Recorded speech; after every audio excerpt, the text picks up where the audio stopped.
ಎಲ್ಲರಿಗೂ ನಮಸ್ಕಾರ.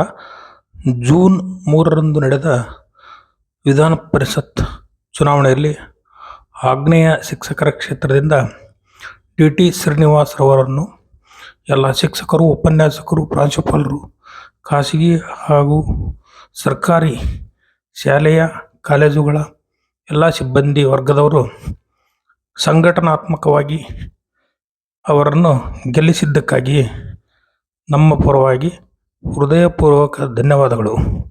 ಹಾಗೂ ಮಾನ್ಯ ಮುಖ್ಯಮಂತ್ರಿಗಳು ಈ ಒಂದು ಪ್ರಯೋಗಾತ್ಮಕ ಈ ಕ್ಷೇತ್ರದಿಂದ ಶ್ರೀನಿವಾಸರವರನ್ನು ಗೆಲ್ಲಿಸುವುದರ ಮೂಲಕ ತಮ್ಮ ಪಕ್ಷದ ಅಭ್ಯರ್ಥಿಯನ್ನು ಗೆಲ್ಲಿಸಿದ್ದೇವೆ. ಇದೇ ರೀತಿ ಮುಂದಿನ ದಿನಗಳಲ್ಲಿ ಇಡೀ ರಾಜ್ಯಾದ್ಯಂತ ತಮ್ಮ ಜೊತೆ ನಾವು ಇರಲಿದ್ದೇವೆ ಎಂಬ ಸಂಘಟನಾತ್ಮಕ ಈ ಒಂದು ಹೋರಾಟವನ್ನು ನೀಡುತ್ತಾ ಈ ಕೂಡಲೇ ಖಾಸಗಿ ಅನುದಾನಿತ ಶಾಲಾ ಕಾಲೇಜುಗಳಿಗೆ ಪಿಂಚಣಿ ಜಾರಿ ಮಾಡಬೇಕೆಂದು ಕೇಳಿಕೊಳ್ಳುತ್ತೇವೆ. ಧನ್ಯವಾದ.